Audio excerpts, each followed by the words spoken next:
The moment our fellow geeks, dweebs, nerds, and other unfortunates have been fervently waiting for has finally arrived. It's time for TMI, Confessionals of the Nerd Kind. And now, your hosts,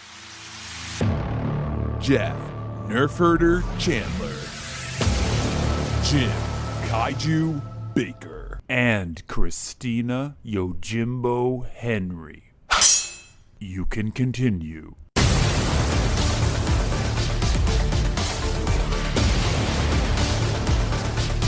And now, let's get on with the show. Here is TMI. All right, so welcome everybody, right into it. And you may have heard rumors have circulated that one of us was not going to join the podcast this week. Those rumors have been proven false. Sorry, I'm actually here. I apologize. And here you are, always welcome. I am here. So for anybody who was excited that you would not be hearing me, I will not be saying much today. But I'm sure you have some news. I do have some news. I assumed that you guys were probably going to be pulling together some news since I wasn't going to be here. But you want to just start with some in memoriams, since that seems to be how we always start our news? Yeah. Yeah, Sidney Poitier, 94. I've seen so many Sidney Poitier movies that I love. And actually, at my wedding, I danced to Sir with Love with my dad. But, that's my wife's favorite movie. Is it To Sir with Love? Yeah. But we've been talking about In the Heat of the Night and just how it continues to be relevant. Yeah. And his performance, which is so indelible, he was just such a towering figure. Yeah. And just such dignity and poise, always. Yes, yeah, very. Peter Bogdanovich. Yeah. He was only 82. This one got me pretty hard. I love his movies, but even more than his movies, I have loved him as an interview. If you watch Turner Classic Movies, or you watch Criterion Channel, or you've seen special features on older films, a lot of times Bogdanovich would pop up. He was literally like a walking film encyclopedia. He knew everybody. He had met everybody from old Hollywood. Orson Welles actually lived in his house for 2 years. Wow. And he was just a fascinating person who had sort of lived a fascinating life and was really, in a lot of ways, this direct tie back to the golden age of Hollywood. And he did this series of incredible interviews with directors and actors. And if anyone out there is interested in Peter Bogdanovich, I really, really recommend Turner Classic Movies has a podcast called The Plot Thickens. And the first season is actually about Peter Bogdanovich. He tells a lot of amazing stories. And at the end of the series, the 7 episodes which are about him, they actually have 3 episodes which are some of his interviews, and one of them is with Howard Hawks, and one of them is like a montage that has like him interviewing Henry Fonda and John Wayne and James Stewart. These recordings are so valuable. I mean, because all these people are gone now. Do you want to do on some happier news? Yeah. Okay. I don't know, maybe this won't make you happy, but Scott Pilgrim is getting an animated series on Netflix. Very cool. And Brian Lee O'Malley, who is the creator and artist, is attached, as well as Edgar Wright. This is actually in association with Netflix and UPC, which is a Universal Studio group. And they've done like Umbrella Academy and the new Chucky reboot. I'm excited. Interesting. If they stay true to the graphic style of the anime, I would like it. I'm happy. We'll see whether or not any of the actual cast members are brought back to do voices, or if this is just something completely different. But I do like that Scott Pilgrim movie. That's on the 5 Bucket Club. It is. It is. If anybody has not listened to that episode, you can go back and listen to that. And speaking of the 5 Bucket Club, I am still buzzed about No Way Home. The more I think about it, the more I like this movie. And I believe as time goes on, because I think with me, a movie in the 5 Bucket Club needs to be lived with for a while before you can really say it's a 5 bucket. It means that much to you. And I think eventually No Way Home would be that for me. Even though I gave it 4.5 out of the gate, I think eventually it'll turn into a 5 bucket. It's climbing. Well, climbing in my estimation. Yeah. Since you brought up Spider-Man No Way Home, let's go there because right now the only way you can see it is in the theater. If you do not feel comfortable going to theater and you're waiting for it to drop streaming, you may be waiting a while because it's tied up with Sony. And so it looks like it's actually going to be dropping on Stars first as a pay-per-view 18 months after theatrical release. 18 months? That's what they're saying. Is that true? That's a long time. That is a long time. And I'm sure that the number of dollars that they are raking in on this. 18 weeks? I'll buy. 18 months? Yeah, maybe it is. Maybe it is 18 weeks. But then it's from there, it's then going to Netflix. So if you're waiting for it to drop on Disney Plus, you're going to have to wait until. Well, I don't think any of the Spider-Man movies are on Disney Plus. I don't think it's the animated stuff. A foregone conclusion that it would ever show up on Disney. Well, eventually it will. But for right now, it's going to go Stars and then Netflix. And I have a bit of happy news, again, tied into No Way Home. Reading reports that Andrew Garfield and Tobey Maguire snuck into a public screening of No Way Home. And I actually posted a photo on our Twitter of them at this. With you? Not with me. Not with me. No, I don't know where the public screening was, but they were wearing jackets. So it had to be somewhere cold. And they went together. Right? Imagine losing your mind, seeing them in the movie, and then seeing them at your theater.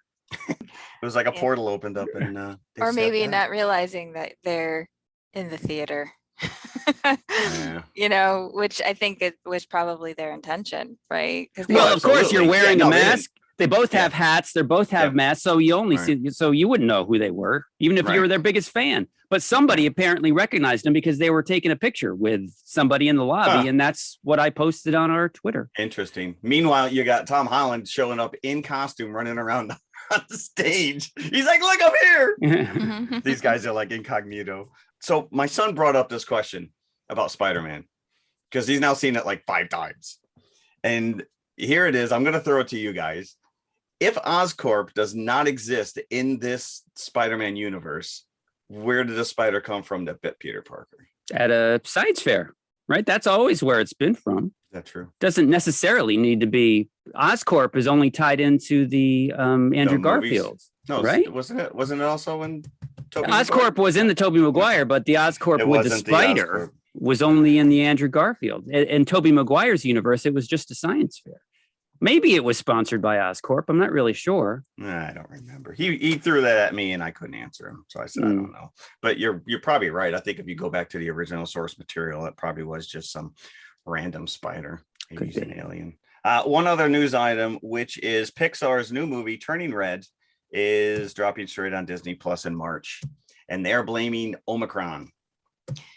Okay, so it's really starting to seem like Disney has it out for Pixar films. Right. If you work for Pixar, you would be Turning Red. This is now the 3rd time. You like that, Jim? I do like that. Yeah. Okay. This is now the 3rd time that they have taken Soul and Luca and just dumped them on Disney Plus. Meanwhile, Disney Studios, what is that? Raya and the Last Dragon at least had a pay-per-view. That was a premium uptick. Encanto, yep. Encanto had a limited theatrical run. But meanwhile, they're like, yeah, we're just going to drop this. So yeah, it's beginning to look like Pixar is the ugly stepchild, and I'm not liking this at all because I think it's very unfortunate because both Soul and Luca were really, really good films, and which deserved a much wider audience. And like, if you drop something on Disney Plus and you don't happen to turn on Disney Plus the week the thing dropped, a lot of times you don't even know that it's there because just like with Netflix, whatever the new thing is, it just gets pushed. It gets pushed for that week's new thing. Yeah.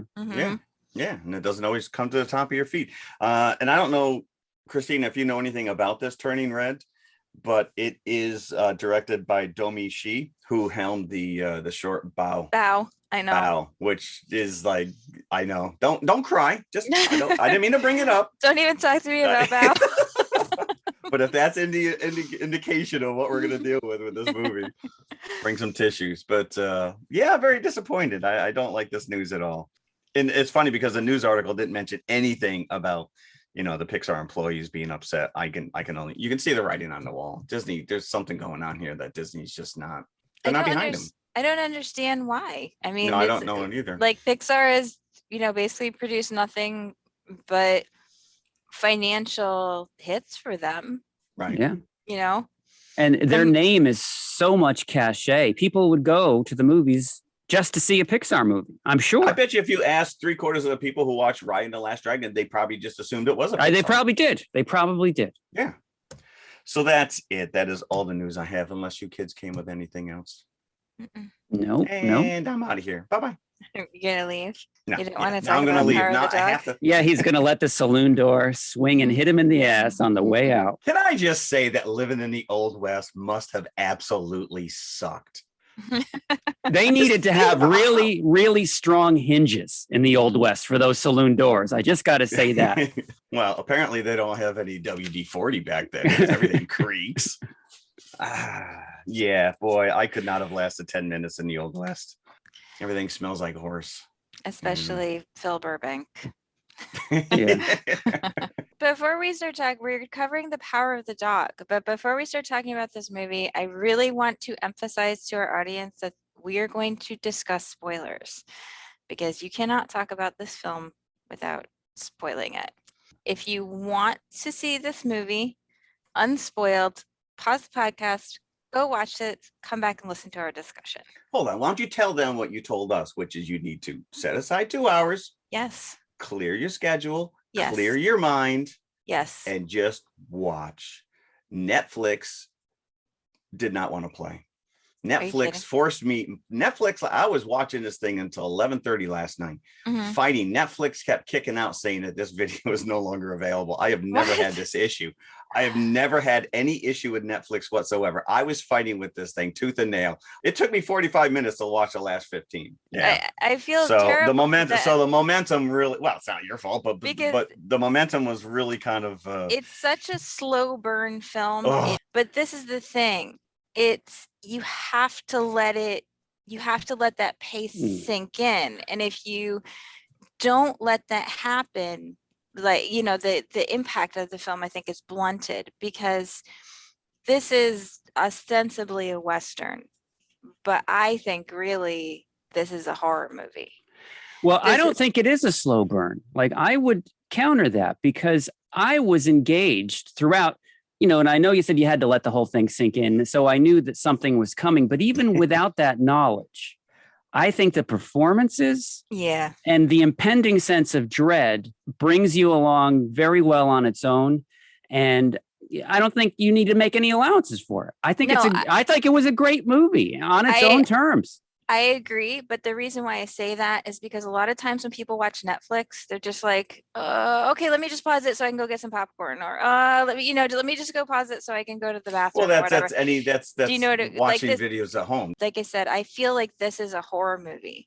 This is like, you know, where you have to place that block of time out when you're watching a horror movie to let the horror movie do its work on you. Otherwise, it loses its impact. So I just wanted to give that caveat so you guys would block off the time so you wouldn't be like, let me watch a half an hour of it tonight and like an hour and a half of it tomorrow or whatever, because I feel like it's a film that deserves like your full attention. And I was lucky because I got to see it in the theater. And See, I think that would make a huge difference in viewing. and To it sit was in the theater to be completely encapsulated in darkness. The visuals, right, is what you're getting at. The acting and the cinematography in this is phenomenal. If there wasn't a story that was engaging me, which there was, I would have watched it just to look at it. Visually, it was very impressive. Yeah. It's one of the most beautiful movies I've ever seen. Yeah. And- Because it loves the environment. It just wants, but again, there are scenes like there's a scene where we're gonna jump, but there's a scene where he's in bed he's pretty much bathed in black, and all you see is the burnt edge of the tip of his cigarette as he's taking in what's going on around him, and he's listening to this creaky old house where they have no WD-40 or obviously solid doors to block out noise. Yeah, visually it's very impressive, but it is a very slow burn, and it's very brooding. And it's about a man who is slowly and purposefully terrorizing a woman because he sees her as an interloper. And okay, here's spoiler alert, in a supreme act of both love and cold calculation, her son saves her by murdering this man. And I think that is such a shocker at the end, because you just don't see where it's going. But he tells you in the first 2 seconds in the voiceover. He does. So you know something is going to happen. But the first time you watch it, because I saw this in the theater, you hear the voiceover, but you don't necessarily like attach importance to it. That's one of the great things about this film. It really rewards the second watch, where you can kind of see where all the stuff is laid in. Because the first time through, you see things that are sort of out of context, so you hear the voiceover where he says, when my father passed, I wanted nothing more than my mother's happiness. For what kind of man would I be if I did not save her? But you don't know what that's related to, right? It's just sort of like a quote that's sort of floating out in the air. And then later in the film, when Rose is really breaking down,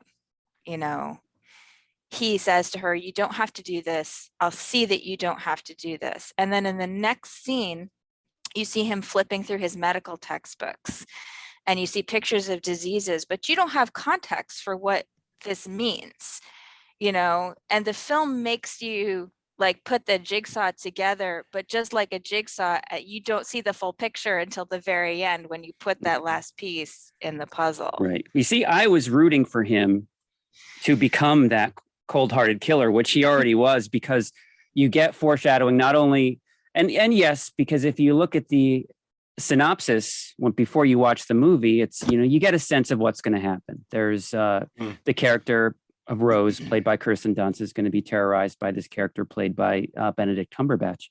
And hearing that voiceover, okay, there's going to be a confrontation. Maybe not necessarily, it's going to be a murder, but there's going to be a confrontation. And then the little seeds that are planted, like the catching of the rabbit. So thinking that, he's such a gentle soul, he's caught this rabbit. He's caught it to dissect it. So you know that there's something going on in his head that's not quite what you think. He makes the paper roses. You think he's a wilting flower, but no, there's something off about him. You're given that, and you're kind of given these seeds as it goes along. And it's so brilliant if you're able to tie it together at the end, because you are fed this information, but like it does seem like random bits and pieces. That he's like a Norman Bates. He's like this little mild-mannered milquetoast. Let's talk about this kid, by the way, who is Cody Smith McPhee. And he's great. Although I was saying to my wife, it looks like somebody took Lucas Haas. It looks like somebody took Lucas Haas's DNA, planted it, and 9 months later out comes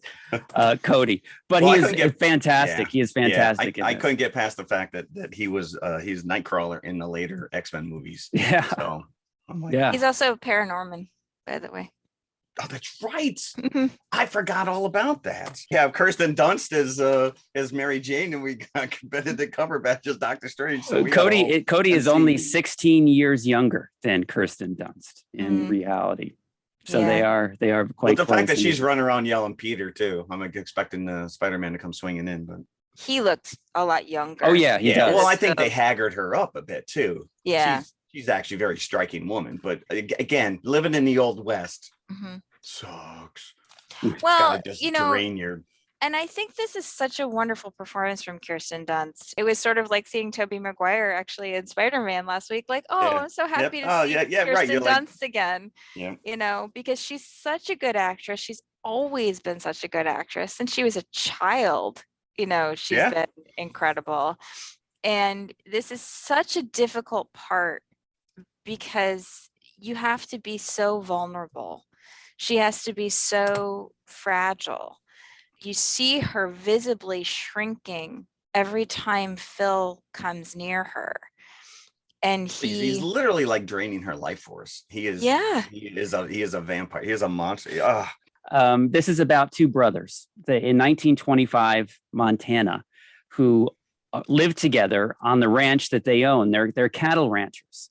Phil, played by Benedict Cumberbatch, is the much more aggressive of the two brothers. That's a good way of putting it. George, played by Jesse Plemons, is kind of the one that always holds back, and plays second fiddle in a lot of ways to Phil, even though he seems to be the businessman of the two that kind of keeps this ranch running. On one of these cattle drives, they stop in a little town for dinner, and Rose is the cook and her son is the waiter. And George is taken with Rose. Eventually they marry, and she comes to live on the ranch, which completely disrupts Phil's life.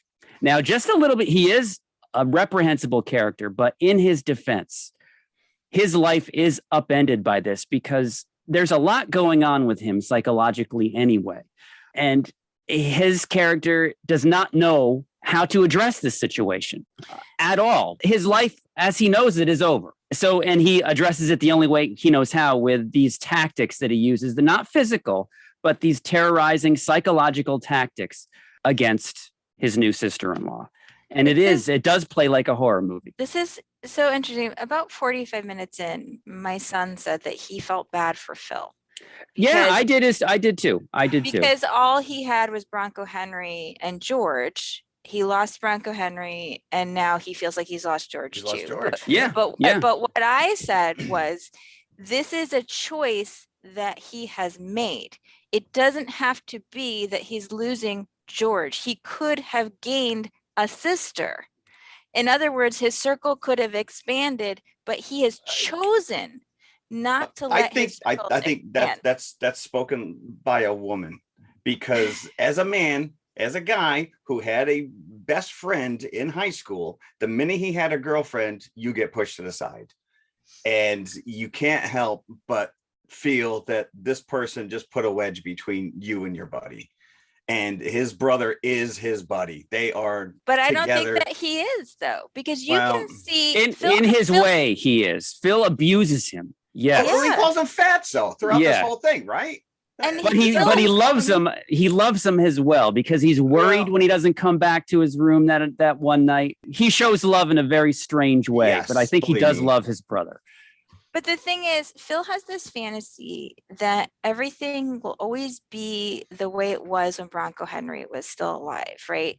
And in that first sort of when they're riding out in the cattle drive, and he asks his brother to go up in the mountains with them and camp, like when we were with Bronco Henry, and we're going to get an elk and cook the liver over the coals and all this stuff. And he's angry that George doesn't want the same things that he wants, because this time with Bronco Henry is like a gem that Phil has been polishing in his memory and shining his whole life since Bronco Henry died. And for George, it's not so.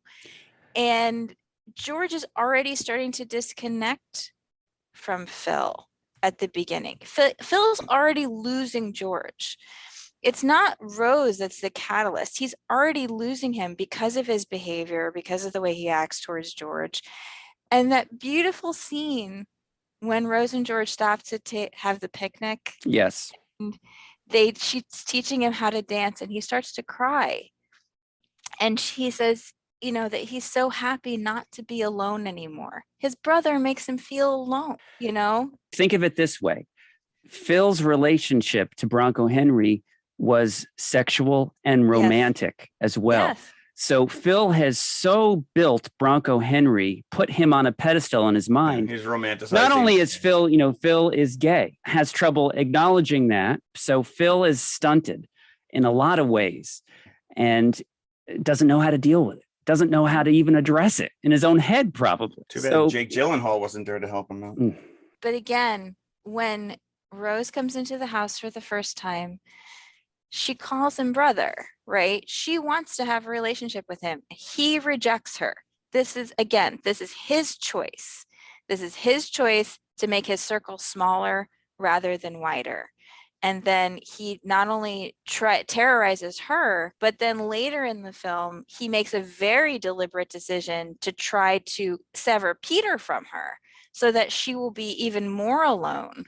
You can see that calculation when he makes that overture to Peter, that first overture, and he decides, oh, this will make her even more upset. And it does. And it does. Absolutely. Although she I sees wonder exactly what he's trying to do. Yes. And this is why this is one of the brilliant things in it. I was thinking, is she, when she gives away the hides to the Native Americans that come through, like, is she doing this knowing that he needs those hides in order to finish the rope?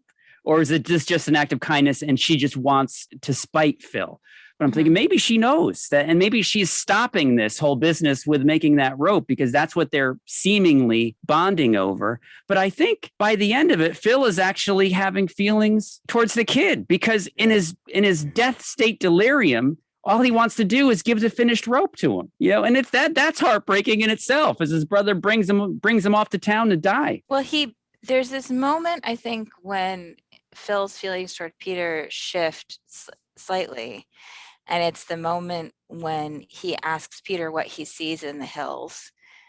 And he's so surprised that Peter sees the barking dog, and then there's like that moment of connection. But the thing is that Peter has already made a decision here. The interesting thing is that Peter is never taken in by Phil. Especially when you watch it the second time, you can really recognize that.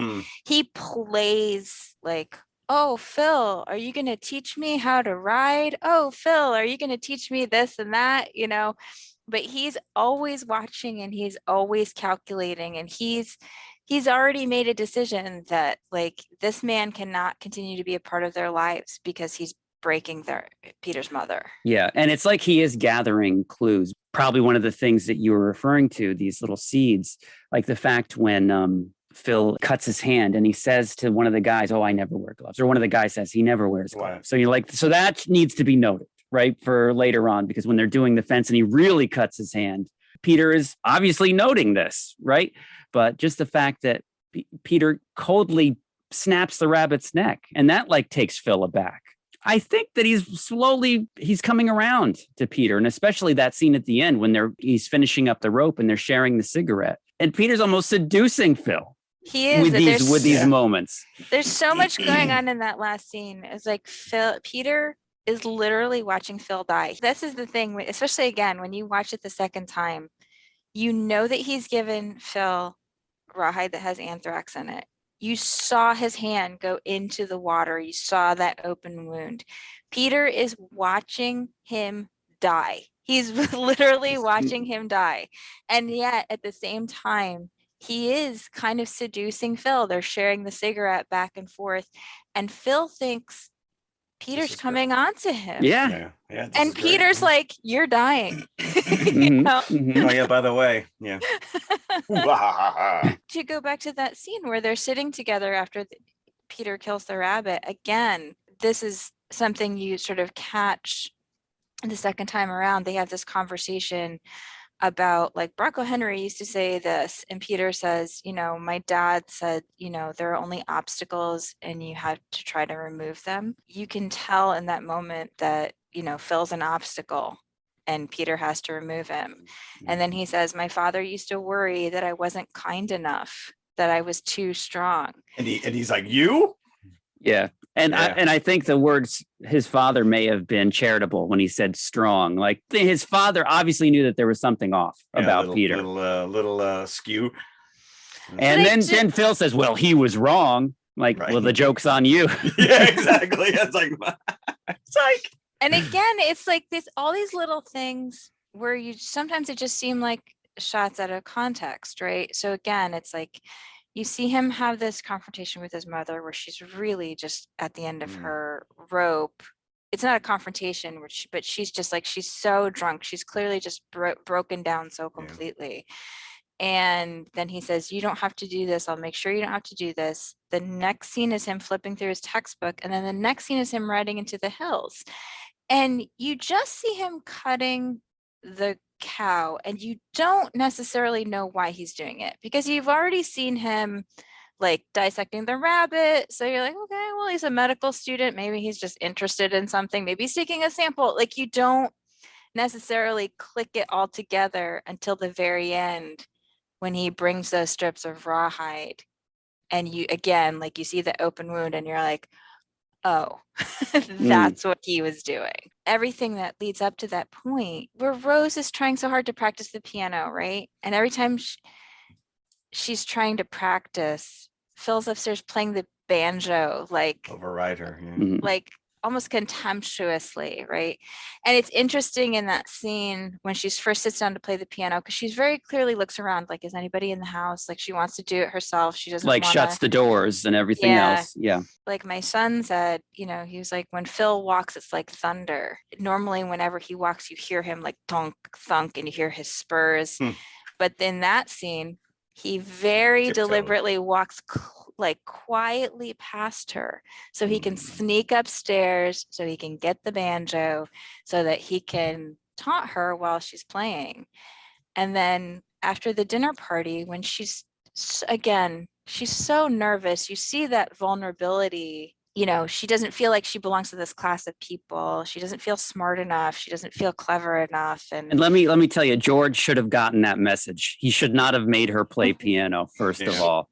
Yeah, I think do it, honey. Come on, do it. He loves her and he takes pride in her, which I think is so sweet. But he wasn't catching like how nervous she was. He wasn't the cleverest. And I would have liked to have seen more of him, because literally he's off screen for like an hour in the middle of this. I do like his character, and he should have stepped up. But that's the thing. Like, always, even when he tries to talk to Phil, you know, like, how hard is it for him to ask him to wash up before dinner? And you see Phil like just crushing him. Like, he's always trying to like crush him. Like, no wonder George wanted to be married, wanted to be with somebody. He, you know, his brother makes him feel alone. His brother's always trying to crush him underneath his heel. But also think of it this way, because Phil is obviously seeing Rose as an intruder, as an interloper. And he, I assume, owns the ranch with George. So he's looking at his livelihood, you know, going out the window, possibly. His life is completely upended, and it could be going into the future if this woman is what he thinks she is, which is a gold digger. But I don't necessarily know that he thinks she's a gold digger. I think she could have been anybody. Well, I think he says at one point. He called her out on it. He calls her a gold digger, but I think that's a just suicide widow, you know, right? Yeah. Because I think even if she was wealthy, he still would have felt the same way, because it's just the fact of her that he hates. And he immediately like writes this letter right to his mother to poison the well there so that they don't think well of Rose. I mean, everything he does is to cut her off. And in that scene where she's, you know, she can't play the piano. She had been practicing so hard. She'd been trying so hard to do this thing. And then that moment, she's so nervous. She says, I can't play. And then Phil comes in at the end and makes this big fuss about how he didn't wash. So you can't, you know, shake my hand because I didn't wash. And everybody leaves the room except for Rose and Phil. And he whistles that tune at her that she practiced so hard. And that's the first moment that you see her take a drink, because he's broken her at that point. He's broken her. He had to die. The banjo has gotten a really bad name in cinema. Except maybe for Kermit and the Rainbow Connection. That's the only time I can think of. But I appreciated, though, that the character of Phil wasn't just a monster. They tried to give him motivation for his actions. They gave him layers, to say the least, which start to flower when you see him in that scene where he's in his secret hideaway, his laughing place. Because literally, you go through the briar patch and then you're in this like little oasis here off on the ranch where he goes by himself. Once you see that, the character starts to make a little more sense of where he's coming from. Yeah, the performance is out of the park from Benedict Cumberbatch. Incredible. You're scared of him. you are scared of him just as much as Rose is. I think pretty quickly, I started to see parallels to Chris Cooper's character in American Beauty, like, a man who has like suppressed this part of himself that's not hyper masculine. And the question of manhood and what is a man hangs over this whole movie, because Phil has this very specific idea of what a man is, and he torments Peter from the get-go for being effeminate, right? For not embodying what he thinks is manhood. And I think that, because in my mind, I had connected it to Chris Cooper's character very quickly. My fear of where the film was going was that Peter was going to be sacrificed on the altar of Phil's masculinity, which is why it's so great to see it sort of upended at the end, where Peter takes Phil out basically before Phil can take him out. Yeah, because you feel that way, like right from the very beginning, where he grabs the paper flowers and makes a derogatory statement about, I wonder what woman made these, That's what's so great about this film, and that it subverts your expectations, I think, of snakes in the other boot. Yeah, of where it's going. Yeah, I really liked it. I really did. And I'm glad that it's getting all the awards plaudits that it is, especially Benedict and Kirsten Dunst, because she is just heartbreaking in this. It's such a powerful dichotomy, again, like his sort of extreme masculinity, his extreme aggression, and then like her very like soft femininity, and then like again that fragility of like watching her crack under the strain. They're both so good. And Jesse Plemons is great. He's like the perfect counterpoint, because he's again sort of this different kind of man from Phil, but it doesn't make him weak, and it doesn't make him lesser. It just makes him not the kind of man that Phil idealizes. Phil. Well, I can't say enough about this kid Cody, because he really underplayed this so well. I was very impressed with this. Benedict did go full method and not bathe for 2 weeks. Yeah, and he kudos to you, dude. I can't go an hour. I'm like, I gotta shower. He apparently didn't speak to the people on set during the week when they were filming as Benedict. Well, I mean, I guess right, and especially Kirsten Dunst. They just stay away from each other, which I think helps with that. The two of them just not knowing what to do. Yeah, I listened to an interview with him. It was very interesting, but he talked about how in real life, his personality, he says, I'm a real people pleaser. And he said, I'm very apologetic, and I always want people to feel comfortable. And he said, so before the shooting started, I apologized. He had Jane Campion, the director, introduce him as Phil Burbank. He said, this is Benedict Cumberbatch. He's going to be Phil. You'll meet Benedict after the shoot's over. But he just felt that he wanted to make sure everyone knew he wasn't just being a prick. Yeah. I'm sure there was some crew members that rolled their eyes. One of these guys. Sure, because you can't just take here comes Daniel Day-Lewis on set here. Right. Damn method actors.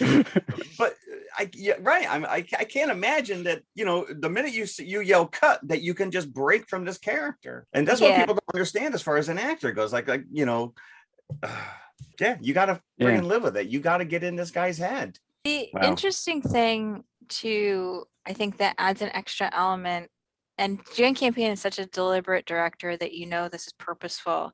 There's always cowboys kind of standing in the background or on the periphery. So like everything that happens is witnessed, which makes it worse, right? Because there's never any privacy for Rose to try to like talk to George or recover or anything. There's always like this kind of silent Greek chorus standing around, and they're all just like Phil's little sycophantic minions, right? Sure. Like when he says laugh, they laugh. They all mock Peter at first because Phil does, and then when Phil stops mocking him, they stop. Bully tactics. Fun fact, Paul Dano was going to play Jesse Plemons' role initially, but he had scheduling conflicts with the Batman, which he is appearing in. And Elizabeth Moss was going to play the Rose role. Really? And she had scheduling conflicts. So Jesse and Kirsten come as a ready-made couple. They're married in real life. They are. Yeah. Well, Elizabeth Moss has worked with Jane Campion before because they did Top of the Lake together. So, I mean, that would have been a pretty natural fit, I think. And Elizabeth Moss, such a good actress, she certainly could have done this. It would have been slightly different. Yeah. But Kirsten Dunst, again, it's just so nice to see her. Right. And nice to see her with Jesse Plemons. And they do, obviously, being a real life couple, they do feel like a couple, you know.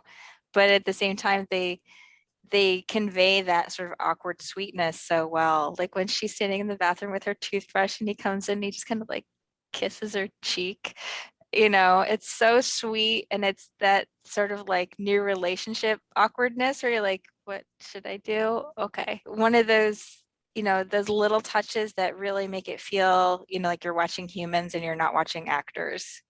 Speaking of method, Benedict attended the very popular castrating, banjo playing, horse riding, and rope throwing boot camp. Wow, there's such a thing as that. Yeah, there's such a thing as that. I lived for a brief moment in my life on a farm. I will gladly pass. Thank you. Maybe that castrating thing will come in handy. I wonder if that's in the yellow pages, that particular boot camp. Is it under C for castration? It may be. Yeah. So how many buckets would we give to Power of the Dog? I would say for me, it's like 4.5. It's a really, really good movie. And I had the opportunity to see it on the big screen, and then I had the opportunity to watch it again at home before we talked about it. So, I've really had time to like sit with this movie for a while, and you know, it's even better the second time around. Yeah, I think, definitely worth your while. I was very engaged by it. I wasn't turned off by the length or the time that the plot takes to kind of unravel. It's beautiful to look at. Yeah, I would give it 4 buckets. Interesting. Well, I have not lived with this as long as you guys. I literally watched it last night. Yeah, you've talked it up a bit to me. I was not blown away by it, but it did not. I wasn't like looking at the watch either, going, I got another hour of this, except for when Netflix froze on me. Then I had some issues, but that's technical. That has, you know, no ding against the movie itself. I'll give it a solid 3. I think that maybe a rewatch now, kind of seeing those little notes in the little buildup. Again, the acting performance in this is just over the top. You know, all 4 of those main actors is just fantastic. And the cinematography, I really was blown away by it. So it is beautiful to look at. I just want to mention that when we saw this at the Music Box and I went to the restroom when the film was over, and 2 women came in while I was washing my hands, and the one woman's going to the other woman, so at the end, did like the sun have something to do with it? I don't really get what happened. See, that's a bummer. Did you burst out of your stall and be like, listen, sit down with me. I'm going to walk you through this. No, you should have said, next time, go back to Regal and watch a movie there. Yeah. I mean, you know. Are you implying that people that go to Regal are... They're probably the same. They're probably the moms of the girls that were on their cell phones the whole time for your viewing of No Way Home. Those three girls would have never been in this movie. Well, even if they stumbled in, they would have left after 2 minutes. It was so funny, and I was gonna say something, and then I was like, I'm just washing my hands and I'm leaving. Like, I just don't. They're like, do you think she got it? Do you think she understood it? Like, I don't have a conversation. That's when you just drop the TMI card and you're like, follow us up in 2 weeks. But normally the Music Box audience is a little more a little more high end, yeah, a little more advanced in their movie watching skills. Well, like I said, it's a movie that requires a certain amount of effort on your part. It's not handing you the answers. You do have to like connect the dots. And you love stuff like that. Yes, I do. Yeah. Because I think you've brought it up numerous times that people come up to you and like, all right, what happened at the end of your book?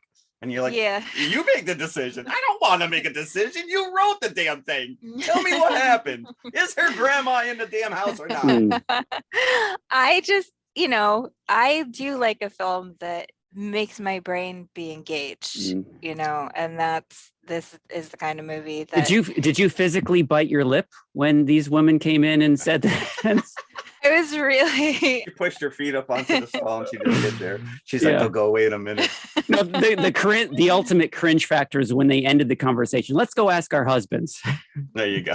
I didn't hear that. I was already washing my hands when they came in, so I was like, You didn't okay, hear the whole thing. I'm just Okay, gonna okay. leave before You just this skedaddle goes on. out of there. But it was something. I was like, okay, so I guess this movie didn't have the same impact on you that it had on me. Yeah. Let's leave the bathroom stall and go to the concession stand. There are no bathroom stalls in the Old West. Wait out in line at the outhouse. Yeah, we're going even further back in time with our next film. 1985? 1985. Yeah. So we'll be right back with Silverado. What's Jim Rex? Would you believe a movie audience guide presented as a public service by this theater's management to help you select your motion picture entertainment? Well, that's what it is. And we urge you to learn these rating symbols and use them as a guide for you and your family. G means suggested for general audiences, all ages. M, suggested for mature audiences, parental discretion advised. R, restricted, persons under 16 not admitted unless accompanied by parent or adult guardian. X, persons under 16 will not be admitted. This seal in advertising indicates that the film was approved under the Motion Picture Code of Self-Regulation. Okay, we are back. And Silverado, I was convinced I had seen this, and that's not the case. This was my first viewing.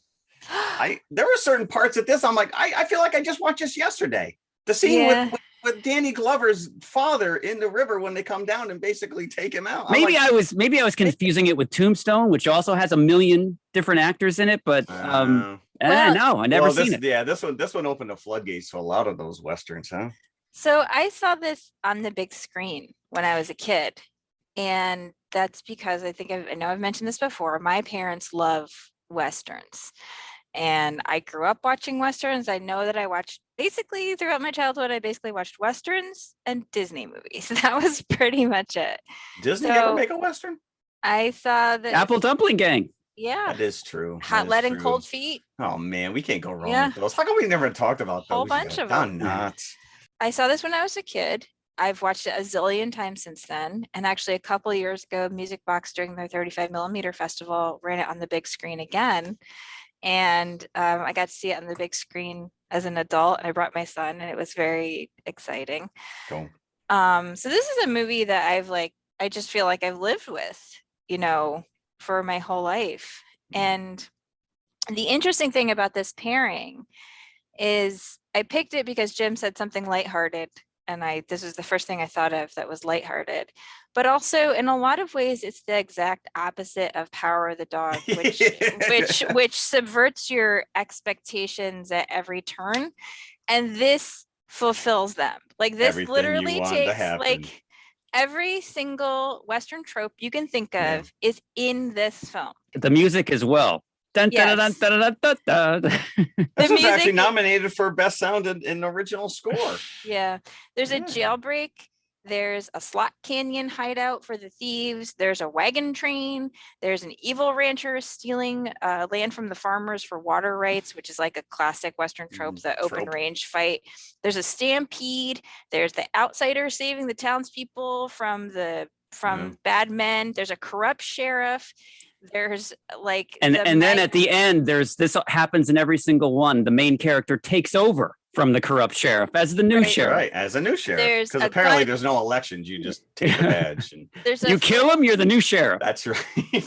There's a full town gunfight. And then there's the final standoff, the quick draw standoff. So pretty much every Western trope that you have ever seen in any Western has been put into this film. Although, what I have never seen before is a horse jump and a kick to the head during the horse jump that kills the bad guy. That I think is unique to this. That is a classic. this has one of my very favorite film themes. It has a very Aaron Copland-esque score, as Jim pointed out, like full of brass. And I love that opening scene. Just such a great way to Yeah, it start definitely off starts the with film. a bang. Yeah, it starts with a bang, literally. Yeah. I think that those were the reviewers that had seen The Keep that were very angry at Scott Glenn that were trying to kill him. And again, like when I suggested this to Jim, I said this film stars basically everybody, and it does. Yeah, that was my wife. Half paying attention, looking up. Oh, that's so and so.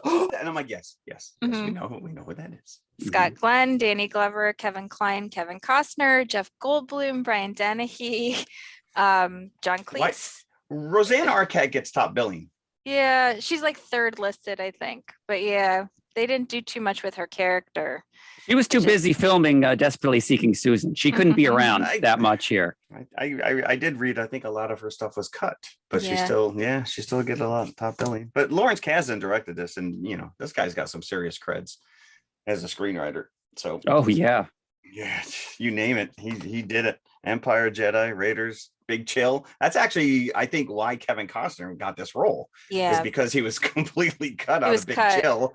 So he's like, you know what? Why don't you come into my next movie? I'll give you a part. And he's such a child in this movie, by the way. He's like a hyperactive kid in this. Yeah, it's so great because they establish his physics. This is one of the things I like about this film, is that every main character has kind of a great introduction. So, first you see Emmett, played by Scott Glenn, sleeping in the cabin. He's ambushed. He kills the people who came to kill him. And then he rides off. Then he finds a man laying in the middle of the desert in his long underwear. That's Peyton, played by Kevin Kline. Which I want to see more Kevin Kline, because I like him in this a lot. Yeah. And then, the first time you see Danny Glover's character, Mal, is when he comes into the saloon. And he, too, has like kind of a great opening scene. And it's interesting how quickly Emmett sizes him up, because there's three men who are confronting Mal, and Hayden says this isn't quite fair, and Emmett's like, for who? Yeah. He knows that Mal is going to take care of himself. He can just tell. He's never met him before.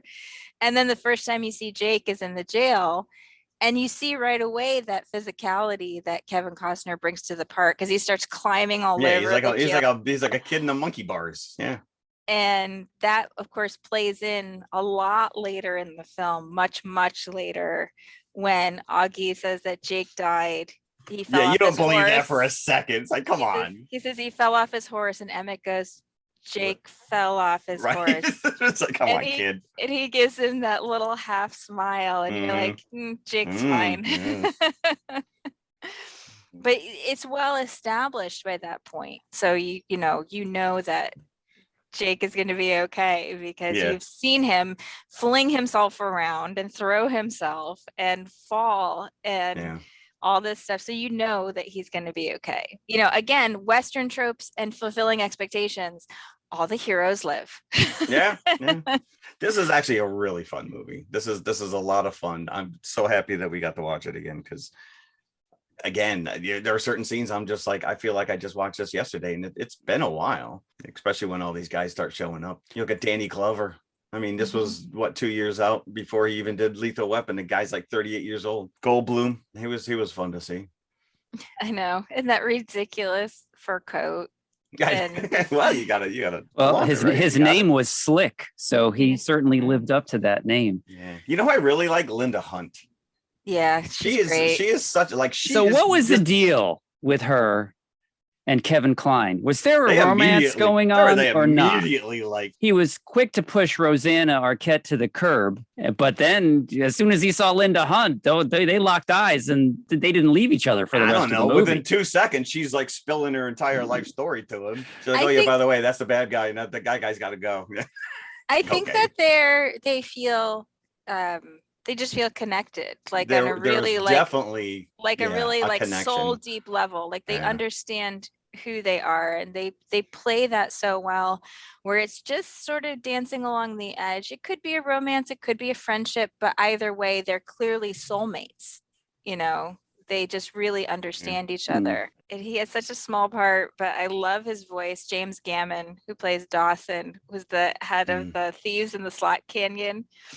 And when Scott Glenn comes down, it's like, there's a posse after me. Yeah, he's like, who is this jerk? Right. And he's like, I think there are only a couple guys up there, and this hole's one of them. He was right. He was right. Is there like a cowboy code that you can't shoot the horse, by the way? The horse is very valuable. The horse I is your understand. Yeah, life. you'd want to take the horse, if anything. You got a guy shooting at you, take out the horse, and then he's less of a threat. I don't know. He's like, this is your horse? He's like, can't you see this horse loves me? And the guy was like, I had a woman do that to me once. Doesn't mean she loved me. Like, that's a great line. You see, I'm going to be the party pooper here. I thought this was really disjointed. The Power of the Dog did not meander to me at all. This, I thought, meandered. I didn't know what the plot was until about an hour into it. Like, okay, now they're going against these guys that are. They introduce all these characters. They introduce all these characters, then they go somewhere else. Then they go somewhere else. Then they do something else. It was like a pinball machine. I was like, what is going on? When are they going to unfurl what actually the plot is here? So they spent so much time introducing. So it was like they're introducing all these characters, giving them purpose to be in the movie, these big actors to be in the movie. I'm like, is this all this movie's going to be? It's like eventually they'll make it to the town of Silverado. And then we're introduced to the villain who kind of had his fingers into all these other things that we were seeing in the beginning, but you don't know that. You need to watch this again in order to get what's going on in the beginning of the movie until you get to the end. So watching it right after I watched Power of the Dog, of course, they're two different things. Yeah. But unfair comparison. Yes. Wow. But I didn't like it as much, even though it was funny and there was it was lighthearted and there were fun parts of it. I wasn't into it as much as I was the Power of the Dog. It's interesting because this was actually a critique of the film, and it goes back to what I was saying, where like they've crammed every Western trope into this film. So because of that, there isn't like sort of one unifying theme running all the way through. And there's actually a very contemptuous review of this film from Gene Siskel from the era. Surprise. And his sum up was tastes great, less filling. Wow. He really did not think very much of this film at all. And his critique was sort of similar. I think for me, a lot of it comes from, like I said, I've just lived with this movie my whole life. I don't remember not seeing this movie. I saw it on the big screen when it came out. I've watched it so many times since then. And if you watch a lot of Westerns and you are just looking for that thing that's going to fulfill, that need, this movie will do it. It's sugar. It's cotton candy. Because who's the bad guy that's eventually revealed to be the bad guy? McKendrick, that's his name. Yeah. So all these characters are converging upon this town of Silverado at the beginning of the movie. There's a wagon train, then there's Mal, and there's Emmett and Jake, as we mentioned, and then there's Peyton, played by Kevin Kline. So they all kind of meet in various configurations. There's that wagon train heist that our heroes come in and they help the wagon trainers out. Then they all kind of converge on Silverado. And then that bad guy comes into it, who's the cattle rancher that's kind of spreading his cattle out around all of Silverado, like eating up everybody's land. And so this is affecting the families of Mal, especially because his father's land is overrun by cattle. They all, it turns out, have a reason to go against the bad guy in the beginning. So they all kind of converge upon the ranch at the end, and there's a big shootout. But yeah, I just felt it took too long getting there. And that is the plot of like so many Westerns. Every Western. I can think of like off the top of my head, the evil rancher who wants open range for his cattle and who's like trying to drive out anybody who would build a fence. Like off the top of my head, I can think of like 15 Westerns where that's the main plot of the film. But actually, one of the things that is pretty significant, and I don't really know how much it would register to a modern audience, is the scene when they break into Emmett and Jake have come to visit their sister, Kate. When they break into Kate's house, her husband is the land registrar. He has the records of who owns all the land in the area.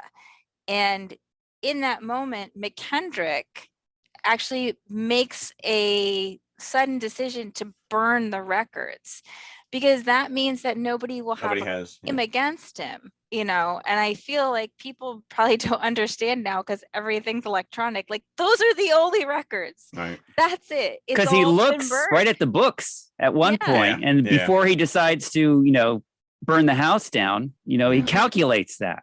Mm-hmm. And then he realizes, nobody's going to have a claim if he says he owns the land, right? Because he's the wealthiest guy around. Mm-hmm. Yeah. And like any land dispute now, there's no way to settle it because all the records have been burned. This is why you carbon copy, kids.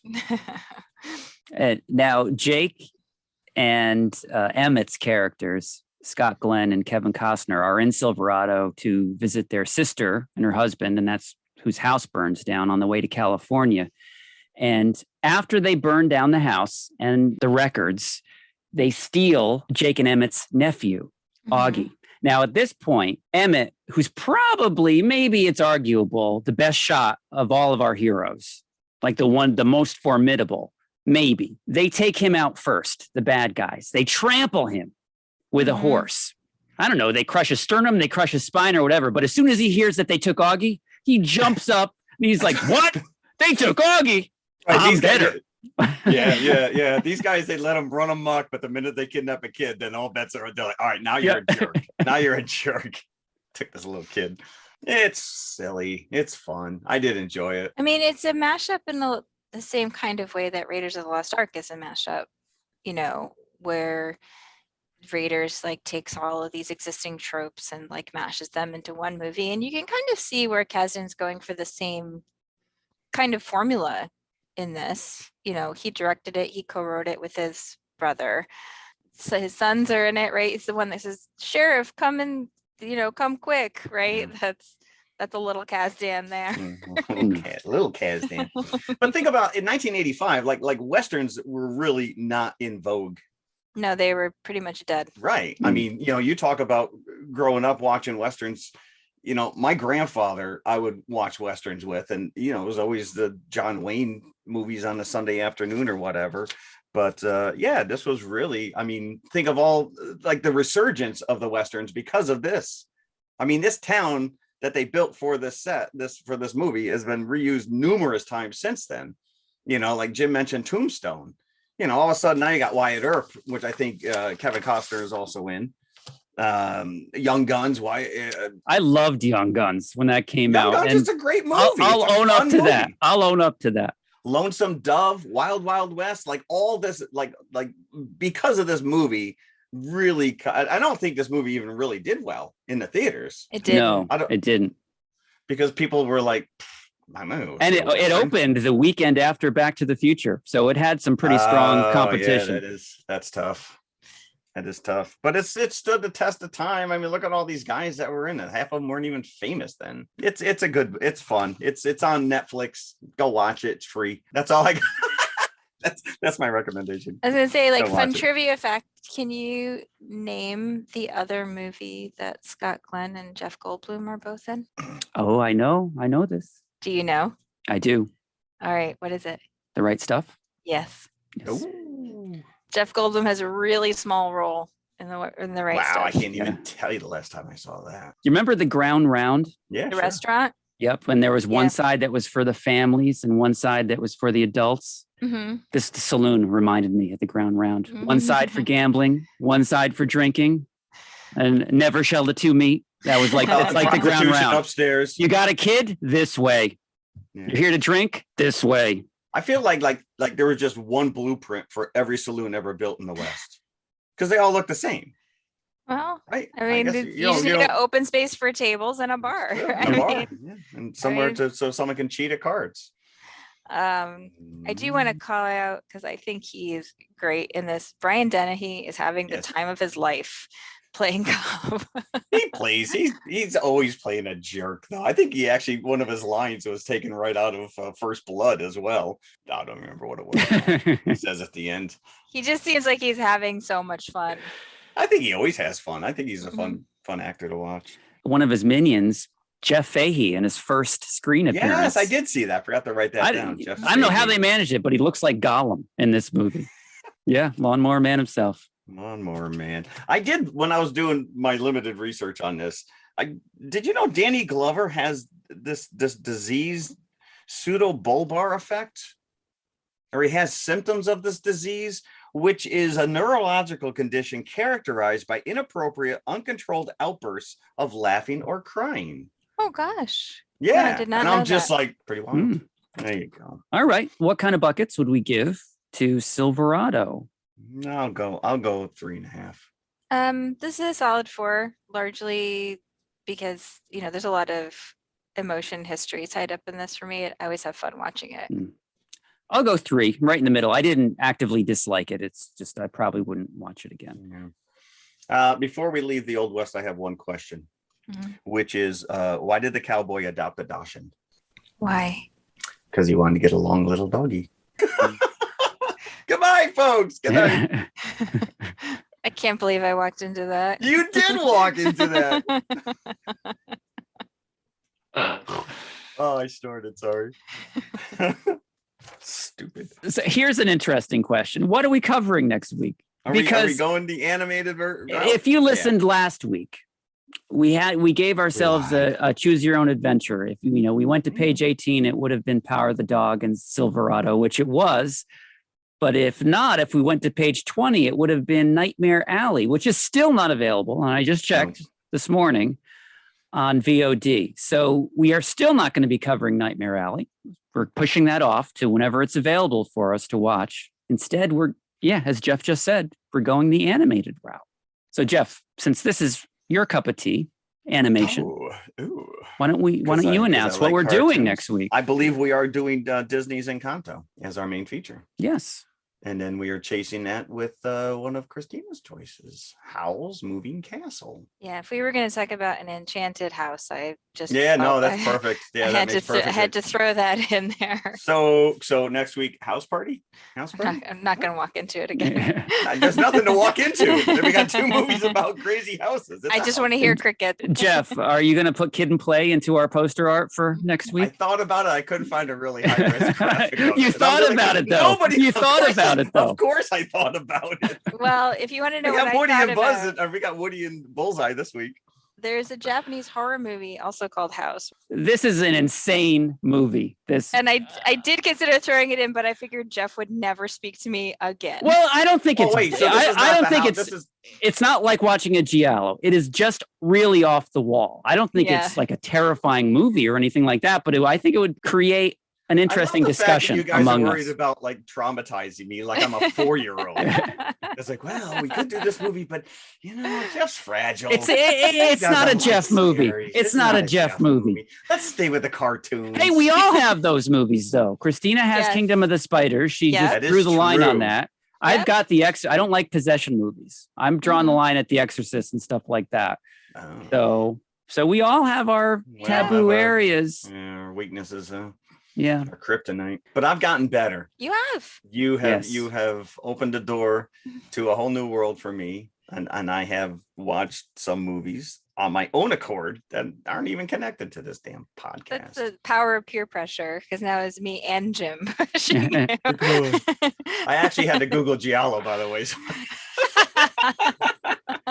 I'm not quite there yet, but I'm getting there. Baby steps, my friends. And you're probably like, yellow? What are they talking about? Yellow.